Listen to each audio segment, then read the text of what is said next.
योगिभिर्ध्यानगम्यं वन्दे विष्णुं भवभयहरं सर्वलोकैकनाथम्। ॐ श्री परमात्मने नमः। अथ श्री विष्णुसहस्रनामस्तोत्रम्। यस्य स्मरणमात्रेण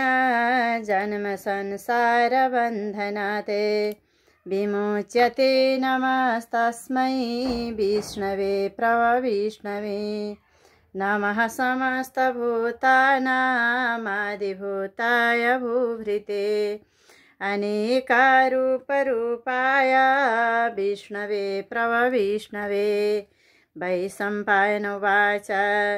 श्रुत्वा धर्मान् शेषेण पावनानि च सर्वशः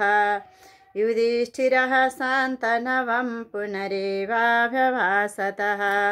युधिष्ठिर उवाच किमेकं दैवतं लोके किं वाप्येकं परायणं स्तुवन्तः कं कमर्चन्तः प्राप्नुयुर्मानवा शुभम्। को धर्मः सर्वधर्माणां भवतः परमो मतः किं जपनमुच्यते जन्तुर्जन्म संसारबन्धनात्। भीष्म उवाच जगत्प्रभुं देवदेवमनन्तं पुरुषोत्तमं स्तुवन्नाम सहस्रेण पुरुषः सततोत्थितः। तमेव चार्चयन्नित्यं भक्त्या पुरुषमव्ययं ध्यायन् स्तुवन्नमस्यश्च यजमानस्तमेव च। अनादिनिधनं विष्णुं सर्वलोकमहेश्वरं लोकाध्यक्षं स्तुवन्नित्यं सर्वदुःखातिगो भवेत्। ब्रह्मण्यं सर्वधर्मज्ञं लोकानां कीर्तिवर्धनं लोकनाथं महद्भूतं सर्वभूतभवोद्भवम्। एष मे सर्वधर्माणां धर्मोऽधिकतमो मतः यद्भक्त्या पुण्डरीकाक्षं तवैरर्चिन्नरः सदा। परमं यो महत्तेजः परमं यो महत्तपः परमं यो महद्ब्रह्मा परमं यः परायणं पवित्राणां पवित्रं यो मङ्गलानां च मङ्गलं दैवतं देवतानां च भूतानां यो व्ययापिता। यतः सर्वाणि भूतानि भवन्त्यादियुगागमे यस्मिन् स प्रलयं यान्ति पुनरेव युगक्षये। तस्य लोकप्रधानस्य जगन्नाथस्य भूपते विष्णुर्नाम सहस्रं मे शृणु पापभयापहम्। यानि नामानि गौडानि विख्यातानि महात्मनः ऋषिभिः परिगीतानि तानि वक्ष्यामि भूतये। ॐ विश्वं विष्णुर्वषट्कारो भूतभव्या भवत्प्रभु भूतकृद् भूतभृद्भावो भूतात्मा भूतभावनः भूतात्मा परमात्मा च मुक्तानां परमागतिः। अव्ययः पुरुषः साक्षी क्षेत्रज्ञोऽक्षर एव च योगो योगविदां नेता प्रधान पुरुषेश्वर। नारसिंहवपुः श्रीमान् केशवः पुरुषोत्तमः सर्वशिवस्थाणुरे भूतादिर्निधिरव्ययः सम्भवो भावनो भर्ता प्रभवः प्रभुरीश्वरः स्वयंभो शम्भुरादित्या पुष्कराक्षो महास्वना अनादिनिधनो धाता विधाता धातुरुत्तमः अप्रमेयो ऋषिकेशः पद्मनाभो मरप्रभो विश्वकर्मा मनुस्तोष्टा स्थविष्टस्थविरो ध्रुवा अग्राह्य शाश्वतः कृष्णो लोहिताक्ष प्रतरेदन प्रभूतस्त्रीककुबधाम पवित्रं मङ्गलं परम् ईशानः प्राणदः प्राणो ज्येष्ठश्रेष्ठः प्रजापति हिरण्यगर्भो भूगर्भो माधवो मधुसूदन ईश्वरो विक्रमी धन्वी मेधावी विक्रमाक्रमा अनुत्तमो दुराधर्षा कृतज्ञ कृतिरात्मवाने सुरेशा शरणं शर्मा विश्वरेता प्रजाभवा अहा संवत्सरो व्यालः प्रत्ययः सर्वदर्शना अजः सर्वेश्वरः सिद्धा सिद्धि सर्वादिरच्युतः वृषा कपिरमे आत्मा सर्वयोगविनिश्रिता वसुर्वासुमना सत्या समात्मा संमिता समा अमोघा पुण्डरीकाक्षो वृषकर्मा वृषाकृति रुद्रो भौशिरा बभ्रुरे विश्वयोनि शुचिस्रवः अमृतः शाश्वतस्थाणुरे वरारोह महातपः सर्वगः सर्वविद्भानुरे विश्वक्सेनो जनार्दन वेदो वेदविदं व्यङ्गो वेदाङ्गो वेदविद्कवि लोकाध्यक्ष सुराध्यक्षो धर्माध्यक्ष कृताकृतः चतुरात्मा चतुर्व्यूहा चतुर्द्रंष्ट चतुर्भुजा प्राजिष्णुर्भोजनं भोक्ता सहिष्णुर्जगदादिजः अनघो विजयो जेता विश्वयोनि पुनर्वसु उपेन्द्रो वामनः प्रांशुरमोघ शुचिरुर्जिता अतीन्द्र संग्रह सर्गो धृतात्मा नियमो यमा वेद्यो वैद्य सदा योगी वीरः माधवो मधु अतीन्द्रियो महामायो महोत्साहो महाबला महाबुद्धिर्महावीर्यो महाशक्तिर्महाद्युति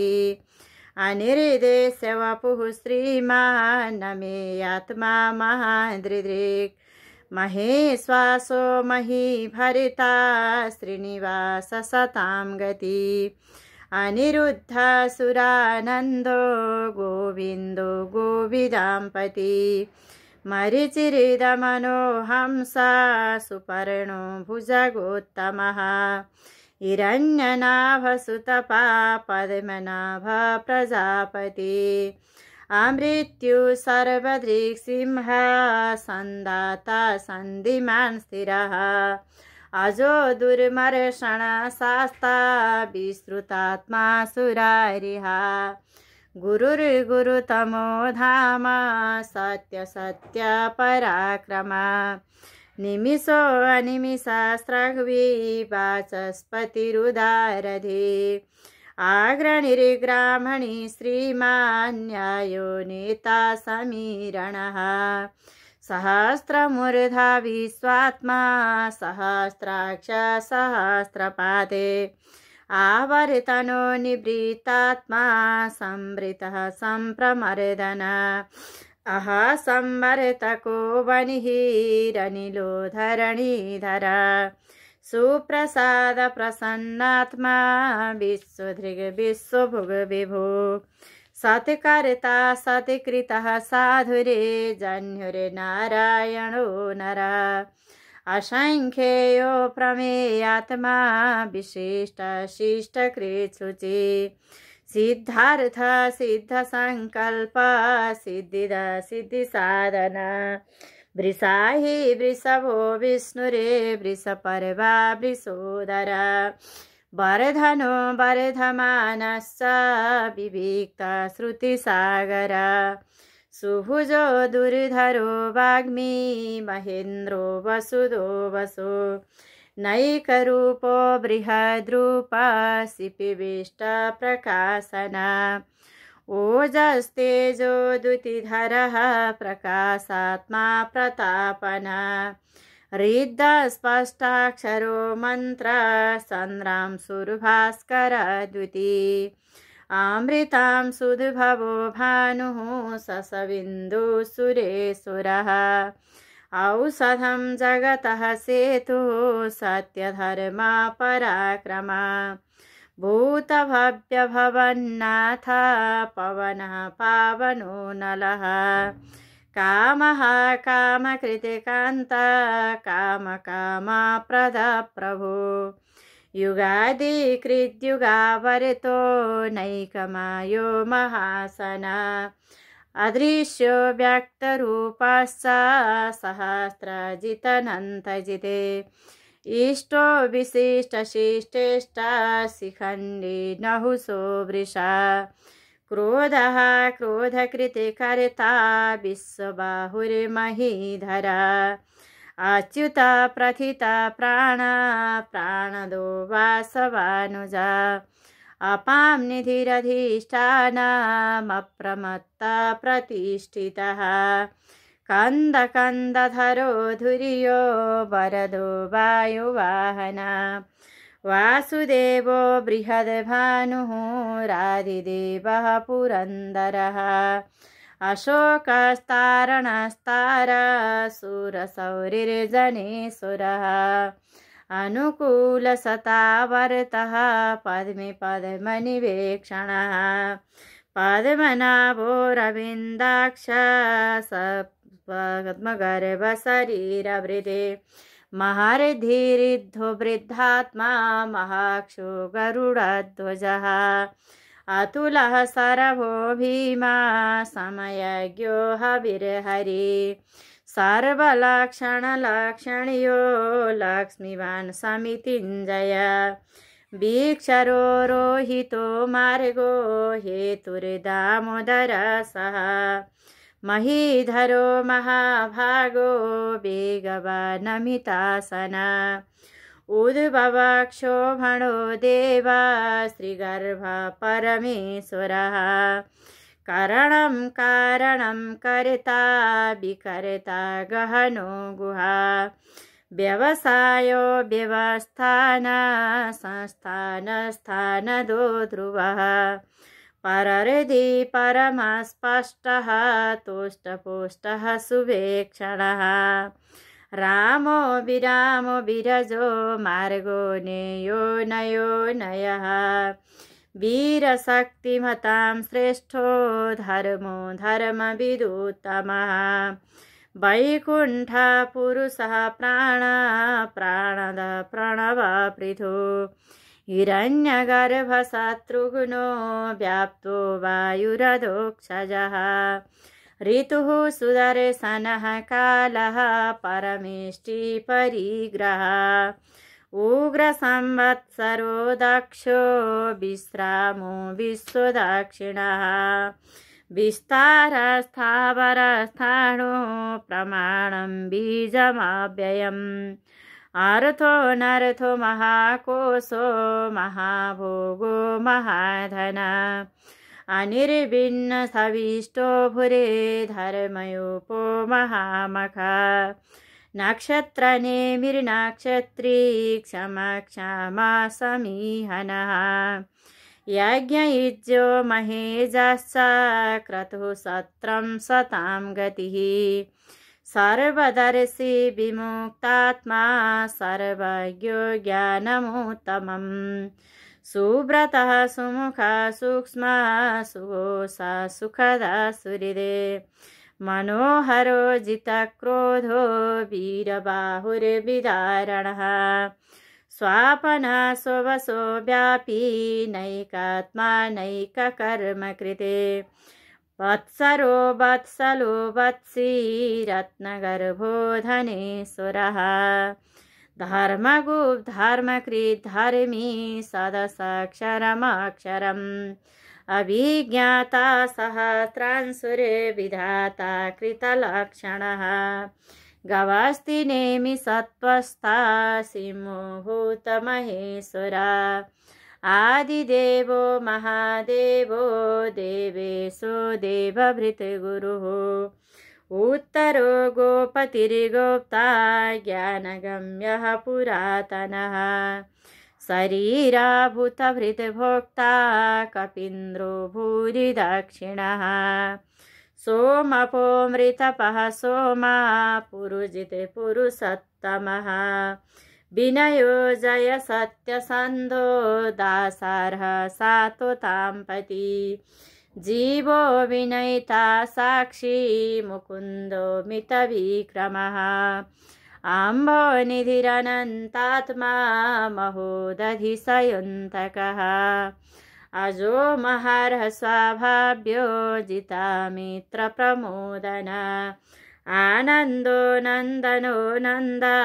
सत्यधर्मा त्रिविक्रमा महर्षि कपिलाचार्य कृतज्ञो मेदिनीपति त्रिपदस्त्रिदशाध्यक्षो महाशृङ्गकृतान्तकृते महावराहो गोविन्द सुषेणा कनकाङ्गदी गुह्यो गभीरो गहनो गुप्तश्चक्रगदाधर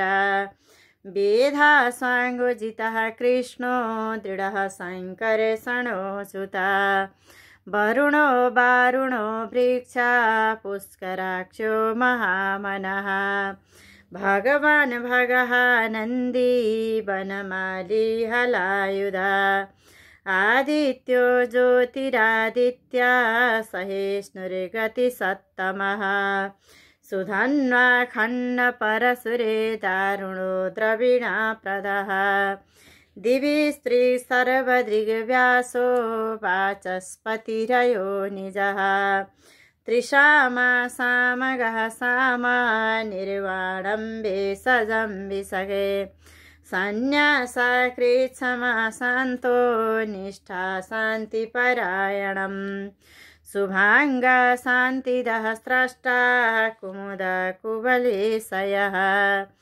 गोहितो गोपतिर्गोप्ता वृषभाक्षो वृषाप्रिया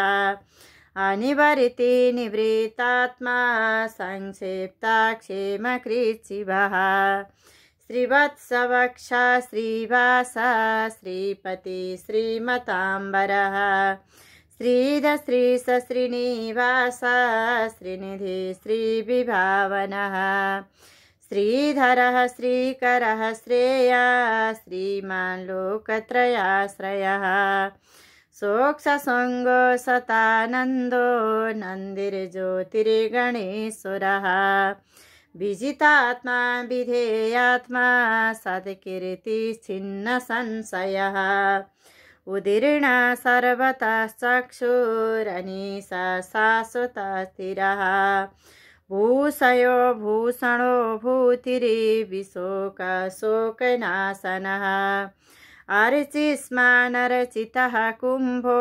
विशुद्धात्मा विशोधना अनिरुद्धो प्रतिरथः प्रद्युम्नो मितविक्रमा कालनेमिनिः वीरः शौरिशूरजनेश्वरः त्रिलोकात्मा त्रिलोकेशा केशवः केशिहा हरि कामदेवः कामपाला कामिकान्तः कृतागमा अनिर्देश्य वपुर्विष्णुरे वीरोऽनन्तो धनञ्जयः ब्रह्मण्यो ब्रह्मकृत् ब्रह्मा ब्रह्म ब्रह्मा विवर्धना ब्रह्मविद् ब्राह्मणो ब्रह्मी ब्रह्मज्ञो ब्राह्मणप्रिया महाक्रमो महाकर्मा महातेजा महोरगः महाक्रतुर्महायज्वा महायज्ञो महाहवि ताभ्यस्तव प्रिया स्तोत्रं स्तुतितो तारणप्रियः पूर्णपूरयिता पुण्या पुण्यकीर्तिरनामयः मनोजवस्तिरिथकरो वसुरेता वसुप्रदः वसुप्रदो वासुदेवो वसुरेवसुमना हविः सद्गतिः सत्कृतिः सत्ता सद्भूति सत्परायणः शूरसेनो यदुश्रेष्ठा सन्निवाससुयामुना भूतावासो वासुदेवः सर्वासु निलयो नलः दर्पः दर्पदो दृप्तो दुर्धरोऽथा पराजितः विश्वमूर्तिर्महामूर्तिरे दीप्तमूर्तिरमूर्तिमाने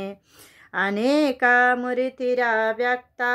शतमूर्ति शताननः एको नैकः सवः कः किं यत्तत् पदमनोत्तमम् लोकबन्धुर्लोकनाथो माधवो भक्तवत्सलः सुवर्णवर्णो हेमाङ्गो वराङ्गसन्दनाङ्गदी वीरः विषमः शून्यो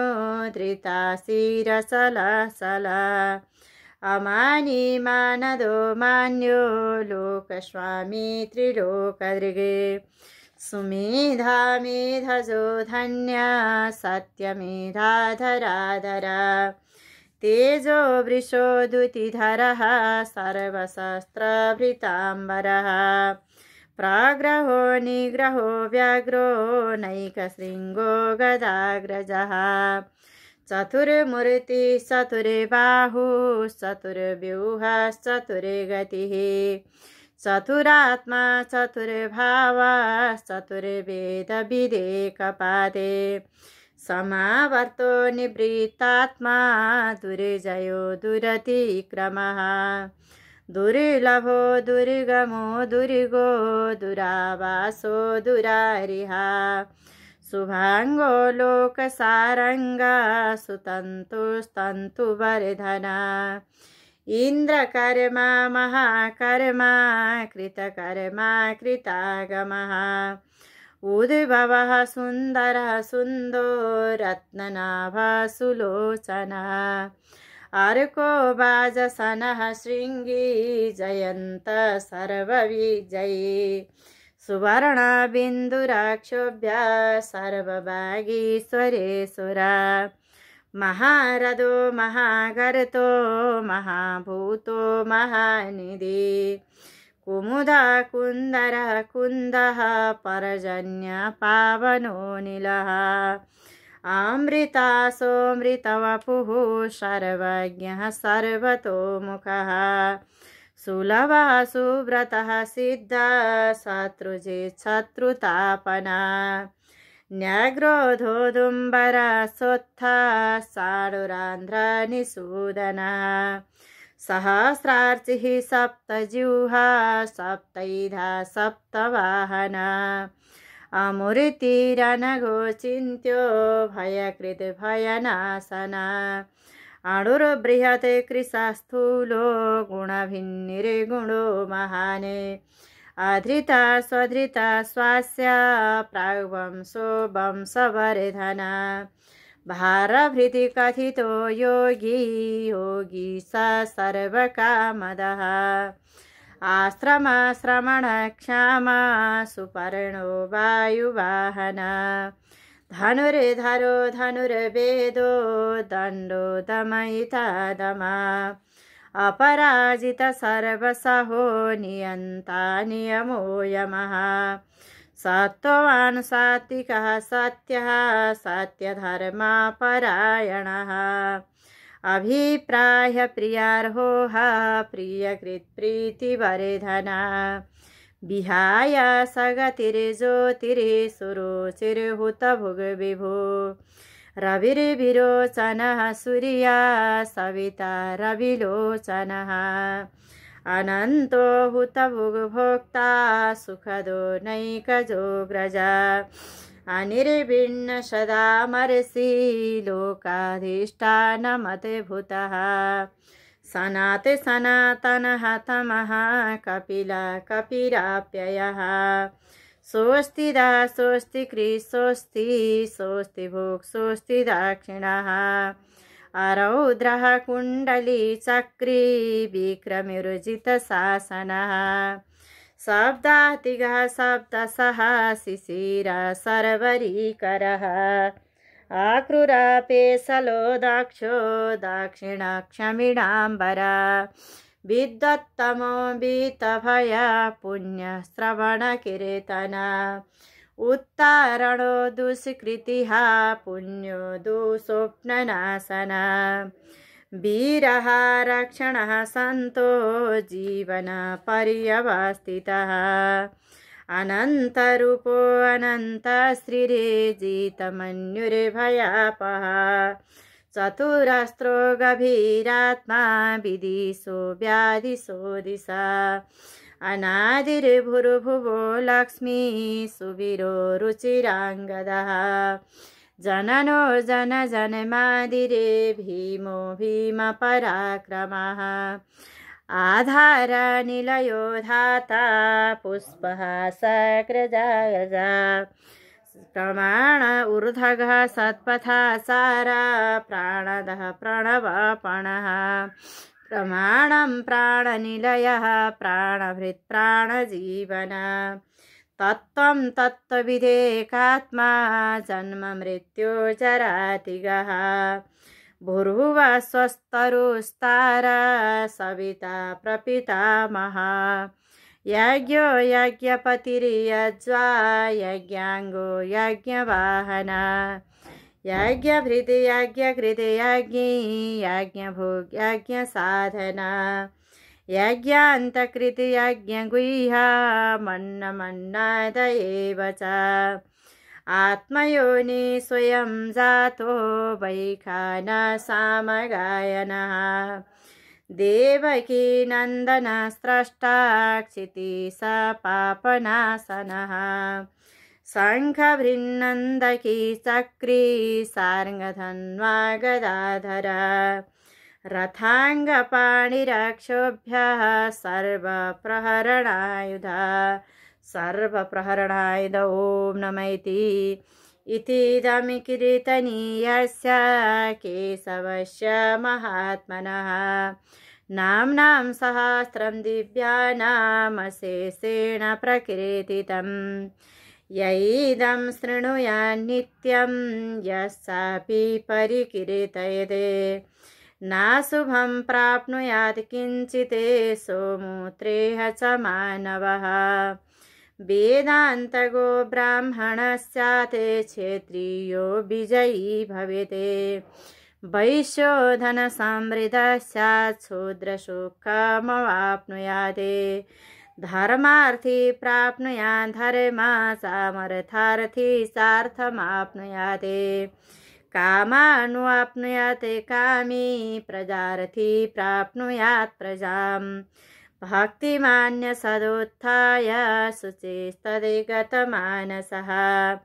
सहस्रं वासुदेवस्य नाम्नामेतत् प्रकीर्तयते यशः प्राप्नोति विपुलं ज्ञाति प्राधान्यमेव च असलं श्रियमाप्नोति श्रेयः प्राप्नोत्यनुत्तमम् न भयं क्वचिदाप्नोति वीर्यं तेजस्स विन्दति भवत्यरोगोदुतिमान् बलरूपगुणान्वितः रोगार्तो मुच्यते रोगाद् बद्धमुच्येत बन्धनात् भयान्मुच्येत भीतस्तु मुच्येतापन्नापदः दुर्गाण्यतितरत्यासु पुरुषः पुरुषोत्तमं तुवन्नाम सहस्रेण नित्यं भक्तिसमन्वितः वासुदेवाश्रयो मर्त्यो वासुदेवपरायणः सर्वपापविशुद्धात्मा याति ब्रह्म सनातनम् न वासुदेवभक्तानामशुभं विद्यते क्वचिदे जन्म मृत्युजरा व्याधि भयं नैवोपजायते इमं स्तवमधीयान श्रद्धा भक्ति समन्वितः युज्येतात्मसुखं शान्ति श्रीधृति स्मृतिकीर्तिभिः न क्रोधो न च मात्सर्यं न लोभो नाशुभामति भवन्ति कृतपुण्यानां भक्तानां पुरुषोत्तमे द्यौषचन्द्रार्कनक्षत्राखं दिशो भूर्महोदधि वासुदेवस्य वीर्येण विधृतानि महात्मनः ससुरासुरगन्धर्वं स्वयक्षोरगराक्षसं जगत् वशे वर्ततेदं कृष्णस्य सचराचरम् इन्द्रियाणि मनोबुद्धि सत्तं तेजो बलं धृति वासुदेवात्मकान्याहुः क्षेत्रं क्षेत्रज्ञ एव च सर्वागमनमाचार प्रथमं परिकल्पते आचार प्रभवो धर्मो धर्मस्य प्रभुरच्युतः ऋषयः पितरो देवा महाभूतानि धातवः जङ्गमा जङ्गमं चेदं जगन्नारायणोद्भवम् योगो ज्ञानं तथा साङ्ख्यं विद्या शिल्पादिकर्म च वेदाः शास्त्राणि विज्ञानमेतत् सर्वं जनार्दनात् एको विष्णुर्महद्भूतं पृथग्भूतान्यनेकशः त्रिलोकान् व्याप्य भूतात्मा भुङ्क्ते विश्वभुगाव्ययः इमं स्तवं भगवतो विष्णुर्व्यासेन कीर्तितं पठेद्यैक्षत पुरुषः श्रेयप्राप्तुं सुखानि च विश्वेश्वरमजं देवं जगतः प्रभवाप्ययं भजन्ति ये पुष्कराक्षं न ते यान्ति पराभवम् विश्वेश्वरमजं देवं जगतः प्रभवाप्ययं भजन्ति ये पुष्कराक्षं न ते यान्ति पराभवम् ॐ तत्सदिति श्रीमहाभारते शतसहस्रायां संहितायां वैयासिक्यामानुशासनिके पर्वणि भीष्मयुधिष्ठिरसंवादे श्रीविष्णुर्दिव्यसहस्रनाम स्तोत्रं हरि ओं तत्सद् हरि ओं तत्सद् हरि ओं तत्सद्। अथ श्रीमद्भगवद्गीताथैकादशोऽध्यायः अर्जुन उवाच मदनुग्रहाय परमं गुह्यमध्यात्मसंजगितं यत्तयुक्तं वचस्तेन मोहोऽयं विगतो मम भवाप्ययौ हि भूतानां श्रुतो विस्तरसो मया त्वत्तः कमलपत्राक्ष माहात्म्यमपि चाव्ययम् यैवमेतद्यथा तत्त्वमात्मानं परमेश्वर द्रष्टुमिच्छामि ते रूपमैश्वर्यं पुरुषोत्तमा मन्यसे यदि तच्छक्यं मया द्रष्टुमिति प्रभो योगेश्वरो ततो मे तं दर्शयात्मानमव्ययम्। श्रीभगवानुवाच पश्य मे पार्थरूपाणि शतशोथसहस्रशः नानाविधानि दिव्यानि नानावर्णाकृतानि च पश्यादित्यान् वसून् रुद्रान् अश्विनौ मरुतस्तथा बहून्यदृष्टपूर्वाणि पश्याश्चर्याणि भारत इहैकस्तं जगत्कृत्स्नं पश्चाद्य सचराचरम् मम देहे गुडाकेशा यस्यान्यद्द्रष्टुमिच्छसि न तु मां शक्यसे द्रष्टुमनेनैव स्वचक्षुषा दिव्यं ददामि ते चक्षु पश्य मे योगमैश्वरम्। सञ्जय उवाच एवमुक्ता ततो राजन् महायोगेश्वरो हरि दर्शयामास पार्थाय परमं रूपमैश्वरम् अनेकवक्त्रनयनमनेकाद्भुतदर्शनम् अनेकदिव्याभरणं दिव्यानेकोद्यतायुधम् दिव्यमाल्याम्बरधरं दिव्यगन्धानुलेपनं सर्वाश्चर्यमयं देवमनन्तं विश्वतोमुखं दिवि सूर्यसहस्रस्य भवेद्युगपदुत्थिता तत्रैकस्तं जगत् कृत्स्ना प्रविभक्तमनेकदा अपश्यति देवदेवस्य शरीरे पाण्डवस्तदा ततः स विस्मयाविष्टोरिष्टरोमा धनञ्जयः प्रणम्य शिरसा देवं कृताञ्जलिरभाषत अर्जुनोवाच पश्यामि देवांस्तव देवदेहे सर्वां तथा भूतविशेषसङ्गाने ब्रह्माणमीशं कमलासनस्तां ऋषिं सर्वानुरगां स दिव्यान् अनेकबाहूदरवक्त्रनेत्रं पश्यामि तं सर्वतोऽनन्तरूपं नान्तं न मध्यं न पुनस्तवादिं पश्यामि विश्वेश्वर विश्वरूपा किरीटिनं गदिनं सक्रीणं च तेजोराशिं सर्वतो दीप्तिमन्तं पश्यामि तां दुर्निरीक्षं समन्ताद्दीप्तानलर्काद्युतिमप्रमेयं तमक्षरं परमं वेदितव्यं तमस्य विश्वस्य परं निधानं तमव्यय शाश्वतधर्मगुप्ता सनातनस्तं पुरुषो मतो मे अनादिमध्यन्तमनन्तवीर्यम् अनन्तबाहुं शशिसूर्यनेत्रं पश्यामि तं दीप्तहुताशवक्त्रं स्वतेजसा विश्वमिदं तपन्तं द्यावा पृथिव्योरिदमन्तरं हि व्याप्तं त्वयैकेन दिशश्च सर्वा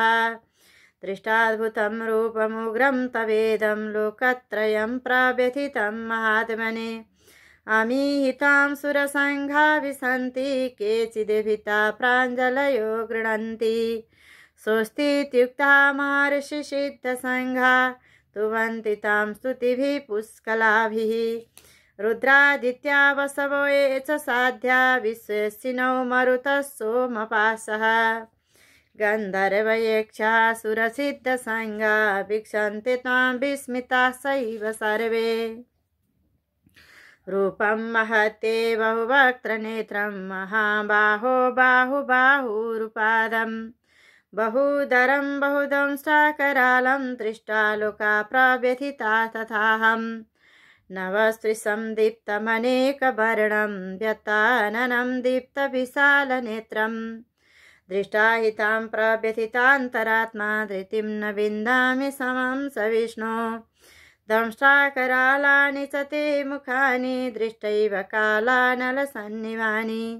दिशो न जाने न लभे च शर्म प्रसीद देवेश जगन्निवास अमी च तां धृतराष्ट्रस्य पुत्रः सर्वे सहैवावनिपालसङ्गै भीष्मो द्रोणः सुतपुत्रस्तथासौ सहास्मदीयैरपि योधमुख्यै वक्त्राणि ते तोरमाणा विशन्ति द्रंष्ट्राकरालानि भयानकानि केचिद्विलग्ना दशनान्तरेषु सन्दृश्यन्ते चूर्णितैरुत्तमाङ्गैः यथा नदीनां बहवोऽम्बुवेगः समुद्रमेवाभिमुखा द्रवन्ति तथा तवामि नरलोकवीरा विशन्ति वक्त्राण्यभिज्वलन्ति यथा प्रदीप्तं ज्वलनं पतङ्गा विशन्ति नाशाय समृद्धवेगः तथैव नाशाय विशन्ति लोकास्तथापि वक्त्राणि समृद्धवेगः लेलीहशीघ्रसमाना समन्तान् लोकान् समग्रान् वदनैर्ज्वलद्भिः तेजोभिरापुर्य जगत् समग्रं भासस्तवोग्रा प्रतपन्ति विष्णुः आख्याहि मे कोऽनुभवानुग्ररूपो नमोऽस्तु ते देववर प्रसीदः विज्ञातुमिच्छामि भवन्तमाद्यं न हि प्रजानामि तव प्रवृत्तिं श्रीभगवानुवाच कालोऽस्मि लोकक्षयकृते प्रवृत्तो लोकान् समाहर्तुमिह प्रवृत्तः ऋते पितां न भविष्यन्ति सर्वे एव स्थिताः प्रत्यनीकेषु योधाः तस्मात् त्वमुत्तिष्ठ यशो लभस्व जित्वा शत्रुणभुङ्क्षराज्यं समृद्धम् मयैवैते निहता पूर्वमेव निमित्तमात्रं भव सव्यसाचिने द्रोणं च विश्वं च जयद्रथं च कर्णं तथा ज्ञानपि योधवीराने मया हतास्तं जयिमां व्यतिष्ठा युद्धस्य जेतासि रणे सपदिनाने सञ्जय उवाच एतत् श्रुत्वा वचनं केशवस्य कृताञ्जलिर्वेपमानः किरीटी नमस्कृत्वा भूय एवाय कृष्णं सगद्गदं भीतभीतः प्रणम्य अर्जुनवाच थाने ऋषिकेश तव प्रकृत्या जगत्प्ररेशत्यनुरज्यते च रक्षांसि भीतानि दिशो द्रवन्ति सर्वे नमस्यन्ति च सिद्धसङ्गा कस्मात् तेन नमिरन् महात्मने गरीयसे ब्रह्मणोऽप्यधिकर्त्रे अनन्तदेवेश जगन्निवास त्वमक्षरं सदसत् परं यदे त्वमादिदेवः पुरुषः पुराणस्त्वमस्य विश्वस्य परं निधानं वेत्तासि वेद्यं च परं च धाम त्वया ततं विश्वमनन्तरूपः वायुर्यमौ निर्वरुण शशाङ्क प्रजापतिस्तं प्रपितामहः स नमो नमस्तेस्तु सहस्रकृत्वा पुनः स भूयोऽपि नमो नमस्ते नमः पुरस्तादथ पृष्ठतस्ते नमोऽस्ते तु ते सर्वत एव सर्वः अनन्तवीर्यामितविक्रमस्तं सर्वसमाप्नोषि ततोऽसि सर्वः सखेति मत्वा प्रसभं यदुक्तं हे कृष्ण हे यादव हे सखेति अजानता महिमानं तवेदं मया प्रमादात् प्रणयेन वापि यच्चावहासार्थमसत्कृतोऽसि विहारशय्यासनभोजनेषु एकोऽथवाप्यच्युत तत्समक्षं तक्षामये त्वामहमप्रमेयं पीतासि लोकस्य चराचरस्य त्वमस्य पूज्यस्य गुरुर्गरीयान् न तत्समोऽस्त्यभ्यधिकः कुतोऽन्यो लोकत्रयेऽप्यप्रतिमा प्रभावः तस्मात् प्रणम्य प्रणिधाय कायं प्रसादये त्वामहमीशमीड्यं पितेव पुत्रस्य सखेव सख्युः प्रिया प्रियार्हसि देव सोढुम् अदृष्टपूर्वं ऋषितोऽस्मि दृष्टा भयेन च प्रव्यथितं मनो मे तदेव मे दर्शय देवरूपं प्रसीद देवेश जगन्निवास किरीटिनं गदिनं चक्रास्तमिच्छामि तां द्रष्टुमहं तथैव तेनैव रूपेण चतुर्भुजेन सहस्रबाहो भव विश्वमूर्ते श्रीभगवानुवाच मया प्रसन्नेन तवार्जुनेदं रूपं परं दर्शितमात्मयोगादे तेजोमयं विश्वमनन्तमाद्यं यन्मे त्वदन्येन न दृष्टपूर्वं न वेदयज्ञै ध्यानैर्न दानैर्न च क्रियाभिर्न तपोभिरुग्रैः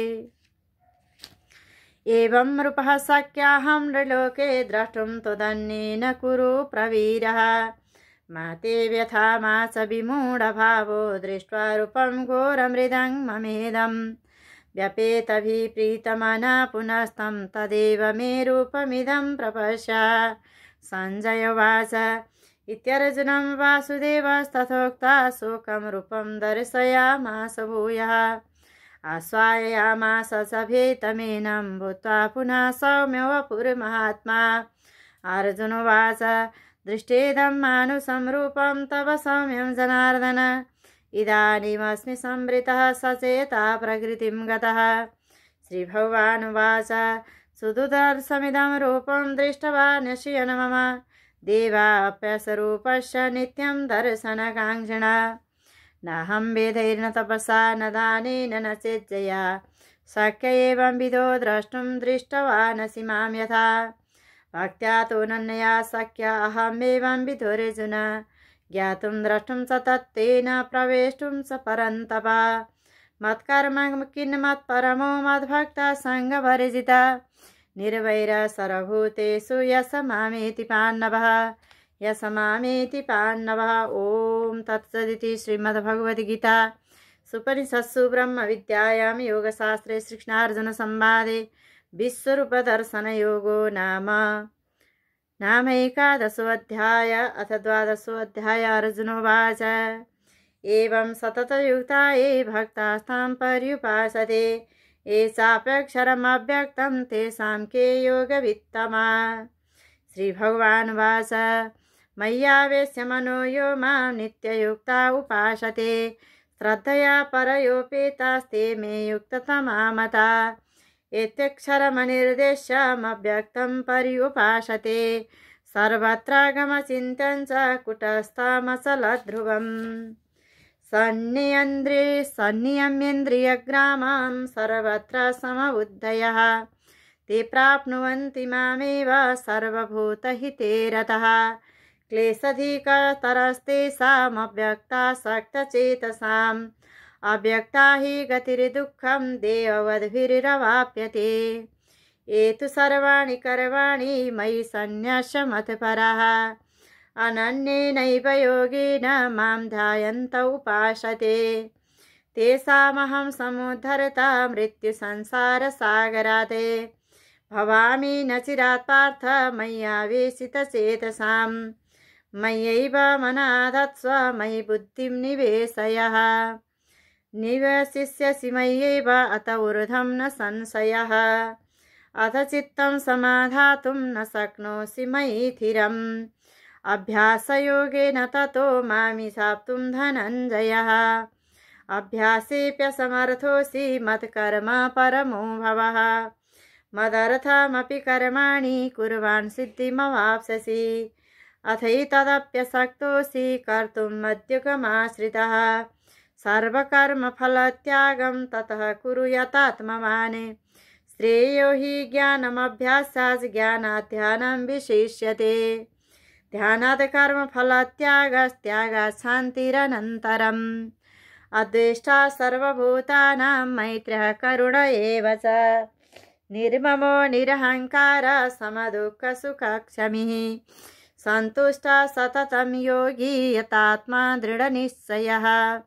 मय्यार्पितमनो बुद्धिर्यो मद्भक्तः स मे प्रियः यस्मान्नुद्विजते लोको लोकोऽनुद्विजते विचयः हर्षमर्षभयोद्वेगैर्मुक्तो यः स च मे प्रियः अनपेक्षसुचिर्दक्ष उदासीनुगतव्यथः सर्वरम्भपरित्यागी यो मद्भक्तः स मे प्रियः यो न रिष्यति न द्वेष्टि न शोषति न काङ्क्षति शुभाशुभपरित्यागी भक्तिमान्यः स मे प्रियः समशत्रौ समित्रे च तथा मानापमानयोः शीतोष्ण सुखदुःखेषु समसङ्गविवर्जितः तुल्यनिन्दास्तुतिर्मौनी सन्तुष्टो येन केनचित् अनिकेतथिरमतिर्भक्तिमान् मे प्रियो नरः। ये तु धर्म्यामृतमिदं यथोक्तं पर्युपासते श्रद्धाना मत्परमा भक्तास्तेतीव मे प्रिया भक्तास्तेतीव मे प्रियः। ओम तत्सति श्रीमद्भगवद्गीता सुपनिषत्सु ब्रह्मविद्यायां योगशास्त्रे श्रीकृष्णार्जुन संवादे भक्तियोगो नाम द्वादशोऽध्यायः तत्रयोदशोऽध्याय। श्रीभगवानुवाच इदं शरीरं कौन्तेय क्षेत्रमित्यभिधीयते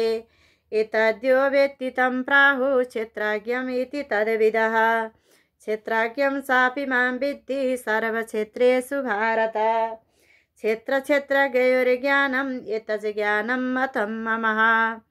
तत्क्षेत्रं यच्च यादृक् च यद्विकारी यतः स यत् स च यो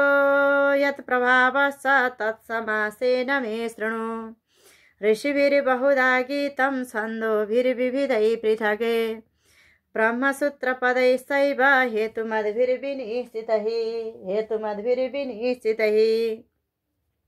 महाभूतान्यहङ्कारो बुद्धिरव्यक्तमेव च इन्द्रियाणि दशैकं च पञ्चचेन्द्रियगोचरा इच्छादेशसुखं दुःखं सङ्गातश्चेतनाधृति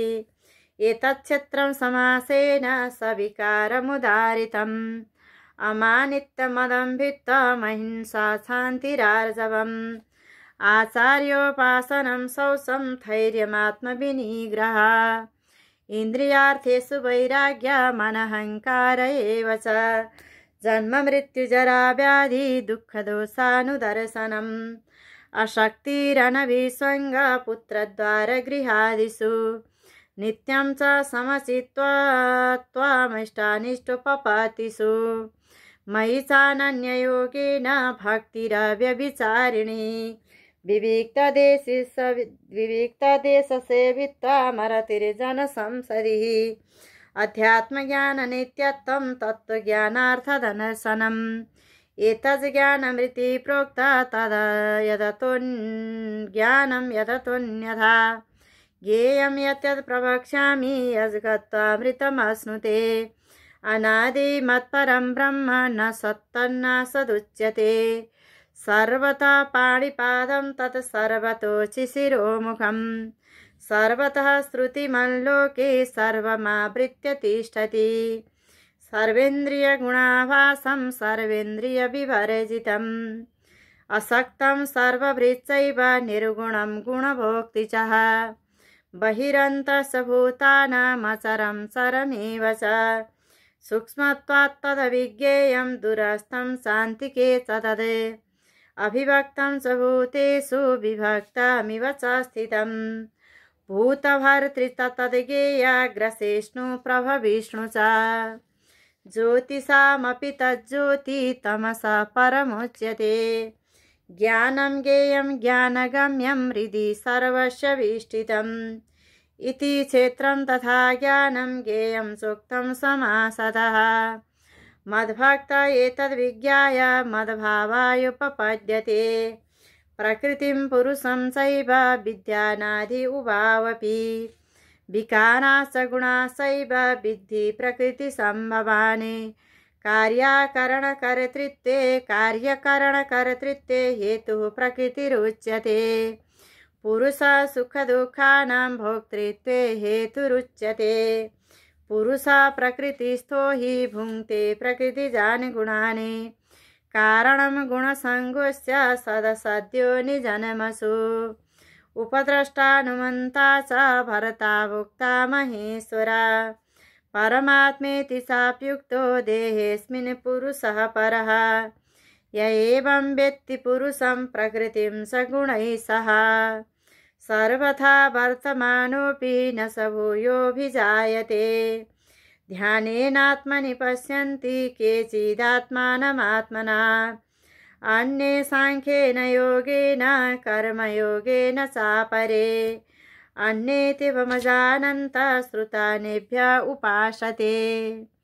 तेऽपि चातितरन्तेव मृत्युं श्रुतिपरायणः यावत् सञ्जायते किञ्चित् सत्त्वं थावरजङ्गमम् क्षेत्रक्षेत्रज्ञसंयोगात् तद्विद्धि भरतर्षभः समं सर्वेषु भूतेषु तिष्ठन्तं परमेश्वरम् विनश्यत्वस्विनश्यन्तं यः पश्यति स पश्यति समं पश्यन् हि सर्वत्र समवस्थितमीश्वरम् न हि नस्यात्मानात्मानं ततो याति परां गतिम् प्रकृतैव च कर्माणि क्रियमाणानि सर्वशः यः पश्यति तथात्मानमकर्तारं स पश्यति यदा भूतपृथग्भावो मेकस्थमनुपश्यति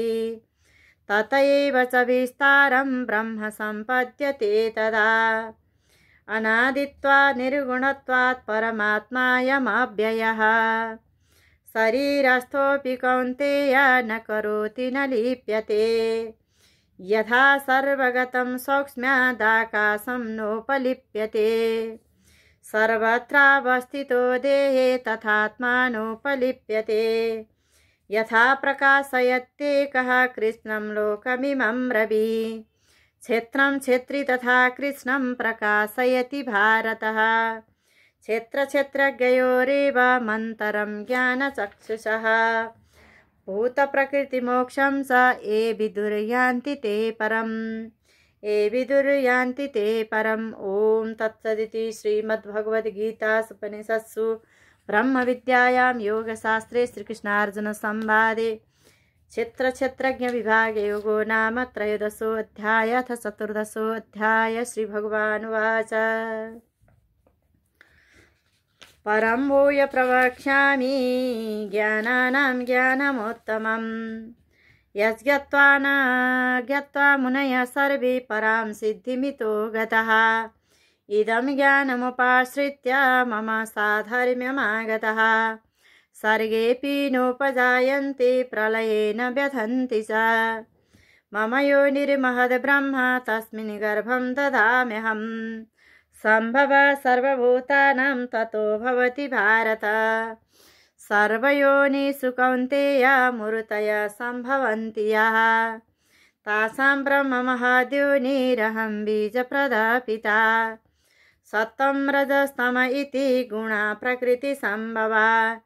निबध्नन्ति महाबाहो देहे देहिनमव्ययम् ततः सत्त्वं निर्मलत्वात् प्रकाशकमनामयम् सुखसङ्गेन बध्नाति ज्ञानसङ्गेन चानघ रजो रागात्मकं विद्धि तृष्णासङ्गसमुद्भवम् तन्निबध्नाति कौन्तेय कर्मसङ्गेन देहिनम् तस्मात् ज्ञानजं विद्धि मोहनं सर्वदेहिनां प्रमादालस्य निद्राभिस्तन्निबध्नाति भारत सत्त्वं सुखे सञ्जयति रजः कर्मणि भारत ज्ञानमावृत्य तु तमः प्रमादे सञ्जयत्युतः रजस्तमश्चाभिभूय सत्त्वं भवति भारत रजः सत्त्वं तमश्चैव तमः सत्त्वं रजस्तथा सर्वद्वारेषु देहेऽस्मिन् प्रकाश उपजायते ज्ञानं यदा तदा विद्याद् विवृद्धं सत्त्वमित्युतः लोभ प्रवृत्तिरारम्भ कर्मणामसमस्प्रियः रजसेतानि जायन्ते विवृद्धे भरतर्षभः अपक्कासो प्रवृत्तिश्च प्रमादो मोह एव च तमसेतानि जायन्ते विवृद्धे कुरु नन्दन यदा सत्त्वे प्रवृद्धे तु प्रलयं याति देहवृते तदोत्तमविदान् लोकानमलान् प्रतिपद्यते रजसि प्रलयं गत्वा कर्मसङ्गीषु जायते तथा प्रलीनस्तमसि मूढयोनिषु जायते कर्मणा सुकृतस्याहुः सात्विकं निर्मलं फलं रजसस्तु फलं दुःखमज्ञानं तमसः फलं सत्त्वा सञ्जायते ज्ञानं रजसो लोभ एव च प्रमादमोहौ तमसो भवतो अज्ञानमेव च ऊर्ध्वं गच्छन्ति सत्त्वस्था मध्ये तिष्ठन्ति राजसः जघन्यगुणवृत्तिस्था अधो गच्छन्ति तामसा नान्यं गुणेभ्यः कर्तारं यदा द्रष्टानुपश्यति गुणेभ्यः स परं वेत्ति मद्भावं सोऽधिगच्छति गुणानेतानतीत्यत्रिन् देहि देहसमुद्भवान् जन्म मृत्युजरा दुःखैर्विमुक्तो मृतमश्नुते अर्जुनोवाच कैर्लिङ्गे स्त्रीगुणानेतानतीतो भवति प्रभो किमाचार कथं सैतान् त्रिगुणान्नति वर्तते श्रीभगवानुवाच प्रकाशं च प्रवृत्तिं च मोहमेव च पाण्डव न द्वेष्टि सम्प्रवृत्तानि न निवृत्तानि काङ्क्षति उदासीनवदासीनो गुणैर्यो न विचाल्यते गुणा वर्तन्त इत्येव योऽवतिष्ठति निङ्गते समदुःखसुखं स्वस्थः समलोष्टास्मकाञ्चन तुल्यप्रिया प्रियो धीरस्तुल्यनिन्दात्मसंस्तुति मानापमानयोस्तुल्यस्तुल्यो मित्रारिपक्षयोः सर्वारम्भपरित्यागी गुणातीतः स उच्यते मां स यो व्यभिचारेण भक्तियोगेन सेवते सगुणान् समतीत्यैतान् ब्रह्मभूयाय कल्पते ब्रह्मणो हि प्रतिष्ठाः ममेतस्याव्ययस्य च शाश्वतस्य च धर्मस्य सुखस्यैकान्तिकस्य च ॐ तत्सदिति श्रीमद्भगवद्गीतासूपनिषत्सु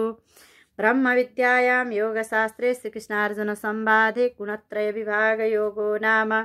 चतुर्दशोऽध्याय अथ पञ्चदशोऽध्याय श्रीभगवानुवाच ऊर्ध्वमूलमधः शाखामस्तत्थं प्राहुरव्ययं छन्दांसि यस्य पर्णानि यस्तं वेद स वेदविते अधस्वरधं प्रसृतास्तस्य शाखा गुणप्रवृद्धा विषयप्रबाला अधश्च मूलान्यनुसन्ततानि कर्मानुबन्धेनि मनुष्यलोके न रूपमस्येह तथोपलभ्यते नान्तो न चादिर्न च सम्प्रतिष्ठा अशुत्थमेनं सुविरूढमूलमसङ्गशास्त्रेण दृढेन